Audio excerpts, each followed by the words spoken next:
বিসমিল্লাহির রহমানির রহিম। আলহামদুলিল্লাহ ওয়াসসালাতু ওয়াসসালামু আলা রাসূলিল্লাহ আম্মা বা'দ। আল্লাহুম্মা লা সাহলা ইল্লা মা জাআলতাহু সাহলা ওয়া আনতা জাইলুল হাজনি ইযা শি'তা সাহলা। আল্লাহুম্মা সাহ্হিল ইয়া হাইয়্যু ইয়া কাইয়্যুম ইয়া যাল জালালি ওয়াল ইকরাম। আলহামদুলিল্লাহ, আল্লাহ রাব্বুল আলামিনের রহমতে আমরা একটি উত্তম কাজে একত্রিত হতে পেরেছি। আল্লাহ রাব্বুল আলামিন আমাদের কাজগুলো কবুল করে নিন, আমাদের আমলে এবং সময়ে বরকত দান করুন, আমিন। আমাদের দার্স ছিল উসুলুল ফিকহ নিয়ে। উসুলুল ফিকহের মধ্যে আমরা আল ওয়ারাকাত কিতাবটা পড়তেছিলাম। আল ওয়ারাকাত কিতাবটি পড়তেছিলাম। আল ওয়ারাকাতের আমরা কয়েকটি দার্স নিয়ে নিয়েছি। তার মধ্যে ছিল হচ্ছে উসুলুল ফিকহের প্রাথমিক বিষয়গুলো। ঠিক আছে? আদেশ নিষেধ, কারা আদেশ নিষেধের অন্তর্ভুক্ত হবে সেগুলো। ঠিক আছে? এবং এরপর আমরা ছিলাম হচ্ছে দালালাতুল আলফাজ। দালালাতুল আলফাজ কি? দালালাতুল আলফাজ হচ্ছে শব্দগুলো যেই অর্থের কথা বলে সেই অর্থটা আরকি। মানে শব্দের শাব্দিক অর্থ বা শব্দ থেকে যেই দলিলটা বোঝা যায় সেটাই হচ্ছে দালালাতুল আলফাজ। দালালাতুল আলফাজের প্রথম দার্স আল আম ওয়াল খাস আমরা নিছি। আল আম ওয়াল খাসের প্রথমে ছিল হচ্ছে আম কি জিনিস সেটা। এরপর কোন ধরনের শব্দগুলোকে আম বলা হয় সেটা। এরপরে আম আসলে কোথায় থেকে নেওয়া হয়? এটা কি শুধু মানে ভাষাগত দিক থেকে নেওয়া হয় নাকি অন্য কিছু আছে? যে ইশারা, ওঠা-বসা, কাজের মাধ্যমে আম নেওয়া হয়। আম শুধুমাত্র মিন সিফাতিন নুতক অর্থাৎ যেটা উচ্চারিত হয়ে আসে, কথার মাধ্যমে আসে। কাজ কখনো আম খসের মধ্যে ঢুকবে না। কাজ কখনো কি আম এবং খসের মধ্যে ঢুকবে না। তাই না? মানে আম কাজ দিয়ে বোঝা যাবে না। তারপরে খস ইউকাবিলুল আম। খস কি জিনিস এবং খস কি সেগুলো নিয়ে আমরা আলোচনা করছিলাম। খস ২ প্রকারের, মুত্তাসিল এবং মুনফাসিল। মুত্তাসিল যেগুলো, মুত্তাসিল হচ্ছে এমন খস যেটা আমের মধ্যে থাকে। মানে আমের সাথে একই বাক্যে থাকে। ঠিক আছে? এগুলো কি, কি? ইস্তিথনা, আত-তাকয়ীদ বিশ-শারত ও তাকয়ীদ বিস-সিফা। আমরা ইস্তিথনাটা নিয়েছি। ইস্তিথনা নিয়ে গত দার্সের আলোচনা ছিল। ইস্তিথনা কি? ইস্তিথনা হচ্ছে এমন কিছু, এমন কথা যা যদি আমরা উল্লেখ না করে দিতাম তাহলে মূল কথার মধ্যে সেটা চলে আসতো। যেরকম লা ইলাহা ইল্লাল্লাহ, যেখানে বলা হচ্ছে ১ম এ লা ইলাহ মানে কোন ইলাহ নেই। এখন যদি আমরা ইল্লাল্লাহ পরবর্তীতে এটা উল্লেখ না করে দেই তার মানে বোঝা যাবে কি আমি কোন ইলাহ স্বীকার করি না। কিন্তু আমি যেহেতু পরবর্তী ইল্লাল্লাহ বললাম অর্থাৎ আমি আল্লাহ ব্যতীত আর কোন ইলাহ স্বীকার করতেছি না। এটাই হচ্ছে কি ইস্তিথনা। ইস্তিথনার অনেকগুলো ধরন আছে যেটা ইনশাআল্লাহ আমরা যখন নাহু নিয়ে পড়াশোনা করব তখন ওটা দেখা যাবে। আমরা আপাতত আমাদের উসুলুল ফিকহে যতটুকু আলোচনা করছি তার মধ্যে সংক্ষিপ্ত রাখবো আলোচনা। এখানে ইস্তিথনার কয়েকটা মাসআলা বলে দিয়েছে। ঠিক আছে? তার মধ্যে সর্বপ্রথম হচ্ছে যে মুস্তাসনা মিনহু অর্থাৎ যেখান থেকে ইস্তিথনা করা হবে। ধরুন যে আমি ৳১০ থেকে ৳৫ ইস্তিথনা করলাম। তো শর্ত হচ্ছে যে মুস্তাসনা মিনহুর কিছু অংশ বাকি থাকতে হবে। আমাদের এখানে ইস্তিথনা, ঠিক আছে? যে ৳১০ ৳১০ মধ্যে আমি ইস্তিথনা করছি কত? ৳৫। তাহলে কত বাকি থাকলো? ৳৫। ঠিক আছে? এখানে মুস্তাসনা মিনহু কোনটা? এই যে ৳১০ টা। আর মুস্তাসনা কোনটা? এই ৳৫ টা। এখন এই ৳৫ ৳১০ বড় না ছোট? ৳৫ ৳১০ ছোট। তার মানে ৳১০ থেকে আরো কিছু ৳৫ বাকি আছে বা কিছু অংশ বাকি আছে। অর্থাৎ মুস্তাসনা মিনহু থেকে কিছু বাকি আছে। তো এমন অবস্থায় এটা জায়েজ হবে। কিন্তু যদি এরকম হয় আমি বললাম যে ৳১০ ঋণ নিয়ে ৳১০ ঋণ শোধ করছি ৳১০ ব্যতীত। তার মানে কি? আমি কিছুই শোধ করি নাই। তার মানে কি হলো? আমি কিছুই শোধ করি নাই। অর্থাৎ মুস্তাসনা মিনহু থেকে কিছুই বাকি নাই। সেক্ষেত্রে এটা বাতিল হিসেবে গণ্য হবে। ঠিক আছে? সেই ক্ষেত্রে ওই মুস্তাসনাটা বাতিল হিসেবে গণ্য হবে। এখানে আরো কিছু কালাম নিয়ে আসছে। ইয়াজুজু তাকদিমুল ইস্তিথনা আলাল মুস্তাথনা মিনহু, যে ইস্তিথনা মুস্তাথনা মিনহুর আগে আসতে পারবে, সমস্যা নেই। অথবা মুস্তাথনা মিনহু বা মুস্তাথনা মিনাল জিনস ওয়া মিন গায়রিহি অর্থাৎ সে যেরকম জিনস বলতে হচ্ছে একই জিনিস। যেরকম ছাত্র, তার মানে কি সমস্ত ছাত্র। কিন্তু গাধা কি ছাত্রের মধ্যে পড়ে কিনা? গাধা ছাত্রের মধ্যে না। কিন্তু যদি কেউ এভাবে বলে বা আমরা আরো একটা মানে ভালো উদাহরণ নিই, ইবলিসের উদাহরণটা। যে আল্লাহ রাব্বুল আলামিন ফেরেশতাদেরকে আদেশ করছেন যে তোমরা সবাই সিজদা দাও। তাই না? ইল্লা ইবলিস, যে তারপর সবাই সেজদা দিল কে ছাড়া? ইবলিস ব্যতীত। কিন্তু ইবলিস কিন্তু ফেরেশতাদের অন্তর্ভুক্ত না। কিন্তু এক্ষেত্রে কেন ইবলিসকে এখানে উল্লেখ করা হলো? যে সে ফেরেশতাদের সাথেই ছিল। যদিও সে ফেরেশতাদের অন্তর্ভুক্ত নয়। ঠিক আছে? তো এক্ষেত্রে একটা জিনিস দেখেন যে এখানে ফেরেশতাদেরকে আল্লাহ আদেশ দিয়েছেন। তারপর ফেরেশতারা সেজদা দিচ্ছে। কিন্তু ইবলিস সেজদা দেয় নাই। এখন এখানে ইবলিস ফেরেশতাদের অন্তর্ভুক্ত নয়। কিন্তু সে আদেশের অন্তর্ভুক্ত ছিল। সেইজন্যই তাকে কি ফেরেশতাদের সাথে উল্লেখ করা হয়েছে। ঠিক আছে? কিন্তু ইবলিস কি ফেরেশতাদের অন্তর্ভুক্ত কিনা? ইবলিস ফেরেশতাদের অন্তর্ভুক্ত নয়। এটি হচ্ছে আহলুস সুন্নাহ ওয়াল জামাআর মত। আচ্ছা, তারপরেও ইল্লা ইবলিস কেন বলা হইলো? যে ইবলিস ফেরেশতাদের অন্তর্ভুক্ত না, তাহলে কেন ইবলিস এখানে যোগ হইলো? উত্তর হচ্ছে যে ইস্তিথনার ক্ষেত্রে মিনাল জিন্স ও মিন গায়রিহি দুইটাই জায়েজ। যে যদি কেউ চায় যে জিন্সের বাইরেও কাউকে অন্তর্ভুক্ত করবে, তার জন্য সেটা জায়েজ হবে, কিন্তু এটার বিভিন্ন শর্ত আছে যেটা ইনশাআল্লাহ আমরা সামনে নিব। আচ্ছা, ইস্তিথনার পরে আমাদের যেটা আজকের দাস সেটা হচ্ছে শার্ত। আমরা বলছিলাম কি কয়টা জিনিস? তিনটা জিনিস। ইস্তিথনা, দেখা যাচ্ছে তো তাই না? ইস্তিথনা, এই যে।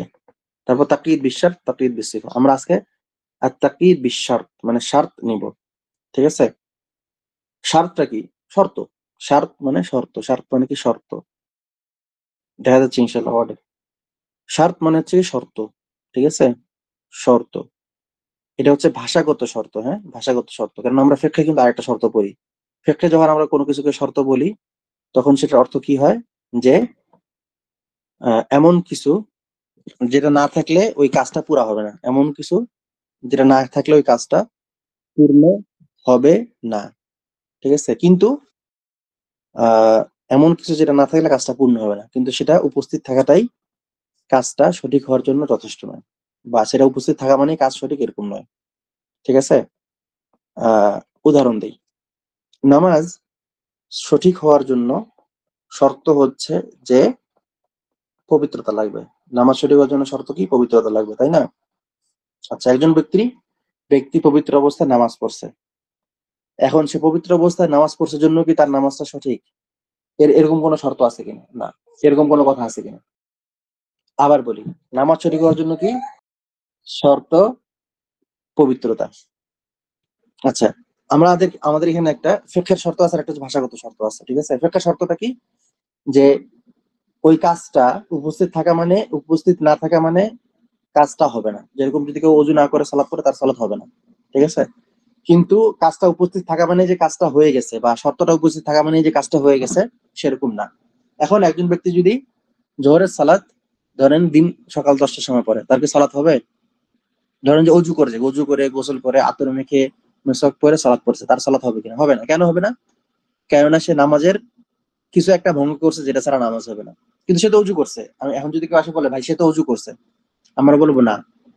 শর্ত মানেই হচ্ছে, ফিকহের পরিভাষায় শর্ত মানেই হচ্ছে এমন জিনিস যেটা উপস্থিত না থাকলে কাজ বাতিল, কিন্তু সেটা উপস্থিত থাকা মানেই কাজ হয়েছে, এরকম কোনো কথা নেই। এরকম কোনো কথা নেই। কিন্তু এখানে আমরা যখন উসুল ফিকহে যে শর্তের কথা বলতেছি, সেটা উসুল ফিকহে আমরা কিসের মধ্যে আছি? দালালাতুল আলফাজ, ভাষাগত প্রমাণত্ব বা ভাষার প্রমাণে আছি। তো এখানে আমরা যে ফিকহের যে শর্তটা পড়ি সেটা না, এখানে ভাষাগত শর্ত। সোজা বাংলায়, তুমি যদি এটা করো ওটা পাবা। তুমি যদি ভালো করে পড়াশোনা করো তাহলে তোমাকে কি হবে? পুরস্কৃত করা হবে। তুমি যদি ভালো করে পড়াশোনা করো তাহলে তোমাকে পুরস্কৃত করা হবে। আমরা একটু কিতাব থেকে দেখি নিই। কিতাবে কি বলতেছে? ওয়াশ-শারত ইয়াজুজু আন ইয়াতাআখার আনিল মাশরুত ওয়া ইয়াজুজু আতা। কিতাবে ডাইরেক্ট দার্সে চলে গেছে আরকি। তাহলে আমরা প্রথমে কি বিষয়ে একমত হইলাম? যে শারত মানে হচ্ছে আহ ভাষাগত শর্ত এখানে বোঝাইছে। ভাষাগত শর্ত এখানে বোঝাইছে। তারপরে শারতের দার্সে কি বলতেছে? ইয়াজুজু আন ইয়াতাআখারা আনিল মাশরুত ওয়া ইয়াজুজু আন ইয়াতাকদ্দামা আনিল মাশরুত। সোজা বাংলায় যে শর্তটা, ধরো যে আমি এখানে বললাম যে তুমি যদি আহ আচ্ছা মাইকটা খুলে দেই, যে উত্তর দিবেন হাত তুলবেন আগে, হ্যাঁ? আমি একজনকে বললাম তুমি যদি রেজাল্ট ভালো করো তাহলে তোমাকে 100 টাকা দেওয়া হবে। এখানে শর্ত কোথায়? শর্ত রেজাল্টে যদি রেজাল্ট ভালো করো। রেজাল্ট ভালো করো। আচ্ছা, মাশাআল্লাহ, দুইজন বলছেন এখানে, জাযাকুমুল্লাহ খাইর। এখানে হচ্ছে শর্তটা। ঠিক আছে? আমাদের যখন একটা কালামে শর্ত থাকবে বা একটা বাক্যে শর্ত থাকবে, শর্তের সাথে তো অন্য জিনিস থাকবে, এটাকে বলা হয় শর্ত, তাই না? এখন শর্তের জন্য যে জিনিসটা হইতেছে সেটা কি? তুমি যদি রেজাল্ট ভালো করো পুরস্কৃত হবে, তোমাকে পুরস্কৃত করবা, তোমাকে 100 টাকা দেওয়া হবে। এখানে শর্তের ফলাফল কি? পুরস্কার 100 টাকা, তাই না? 100 টাকা। তো শর্তটা হচ্ছে কি? তুমি যদি ভালো রেজাল্ট করো, আর পুরস্কারটা কি? 100 টাকা পাবে। এখন সাধারণত কথার ক্ষেত্রে কি হয়? প্রথমে শর্ত আসে, তারপর কি আসে? পুরস্কার, তাই না? জি উল্টো করা যায় কিন্তু, যে 100 টাকা দিব যদি দোকানে যাও, করা যাবে কিনা? জি এটাই বলতেছে এখানে, ইয়াজুজু আন ইয়াতাআখারা আনিল মাশরুত ওয়া ইয়াজুজু আন ইয়াতাকদ্দামা আনিল মাশরুত। যে শর্তটা বলার ক্ষেত্রে এটা আগাপিছা করা যাবে। শর্ত প্রথমে আসবে, পুরস্কার বা মাশরুতটা পরে আসবে, অথবা উল্টা হবে, কোনো সমস্যা নেই। কোরআন থেকে দুইটা উদাহরণ নিয়ে এসে রাখছিলাম, উদাহরণ দুটো দেখলে আরো সুবিধা হবে। উদাহরণ দুটো দেখে নেই আগে। প্রথমে শর্ত, পরে মাশরুত। মাশরুত হচ্ছে আপনার ওই কাজটা, হ্যাঁ, যেটা সে পুরস্কার পাবে আর কি। সেটা কি? ওয়াইন কুন্না উলাতি হামলিন ফাআনফিকু আলাইহিন্না হাত্তা ইয়াদাহনা হামলাহুন্না। যে এখানে তালাক প্রাপ্ত স্ত্রীদের কথা বলা হয়েছে, যে তাদেরকে কতটুকু নাফাকা দেওয়া হবে বা তাদের কতদিন পর্যন্ত তাদের খরচ স্বামীর উপরে বহন করা আহ জরুরি। ঠিক আছে, এখানে বলছে কি ওয়াইন কুন্না উলাতি হামলিন, যদি তারা গর্ভবতী হয়, যদি তারা কি হয়, গর্ভবতী হয়, সেক্ষেত্রে তাদেরকে কি দেওয়া হবে? ফানফিকু আলাইহিন্না হাত্তা ইয়াদানা হামলাহুন্না, গর্ভের প্রসব হওয়ার আগ পর্যন্ত তাদের কি খরচ দেওয়া হবে। তাহলে এখানে কি আগে আসছে?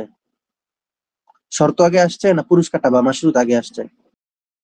শর্ত আগে আসছে। শর্ত আগে আসছে, তার মানে এটা জায়েজ, সমস্যা নেই। আচ্ছা, প্রথমে মাশরুত পরে শর্ত, মানে শর্তটা পরে আসবে।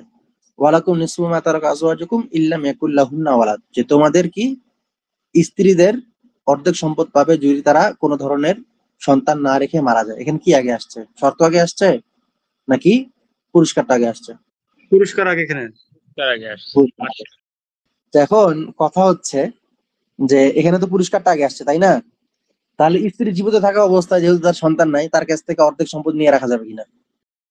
ধরেন যে স্ত্রীর সম্পদ আছে, ধরেন যে আপনি একজন মহিলাকে বিবাহ করছেন যার 1 কোটি টাকা আছে, তাই আপনি বললেন দেখো এখানে তো শর্তটা পরে আসছে, অতএব আমি তোমার কাছ থেকে এখন 50 লাখ টাকা এখনই নিয়ে রাখি।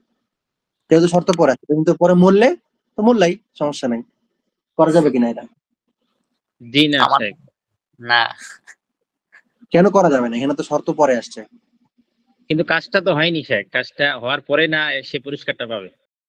সেটা তো বুঝলাম, কিন্তু আপনি তো এখানে শর্তটা পরে দিছেন, শর্তটা আগে সংগঠিত হবে, এটা তো কোথাও নাই। কিতাবে কি বলতেছে দেখি? কিতাবে তো বলতেছে যে সমস্যা নাই, ইয়াজুজ ইয়াজুজ আন ইয়াতাআখার আনিল মাশরুত ওয়া ইয়াজুজ আন ইয়াতাকদ্দাম আনিল মাশরুত, যে দুইটাই জায়েজ, যে শর্তের আগে মাশরুত হবে বা শর্তের পরে মাশরুত হবে।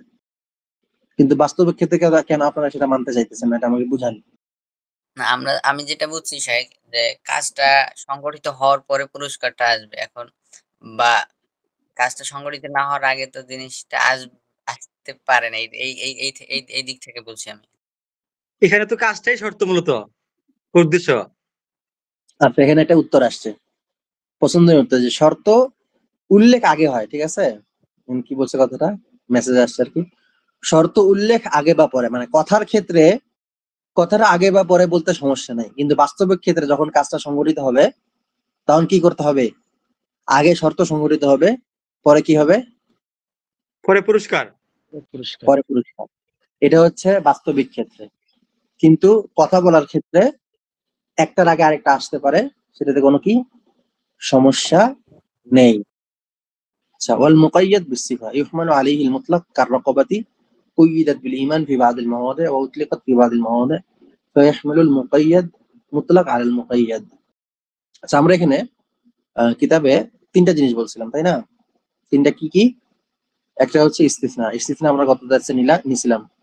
আর হচ্ছে তাকয়ীদ বিশ শারত, শারত আমরা এই দার্সে নিলাম, ঠিক আছে? আচ্ছা, আমরা এই যে 2টা আয়াত নিলাম, এই 2টা আয়াতের একটু বাস্তবিক এটা দেখি। আম এবং খস, মানে আমাদের যে মূল দার্স, সেই মূল দার্সটা এখানে একটু প্র্যাকটিস করি, তাই না? আমাদের মূল দার্স কি? আম এবং খস, তাই না? জি জি সঠিক শেখ। কিনা? আম এবং খস।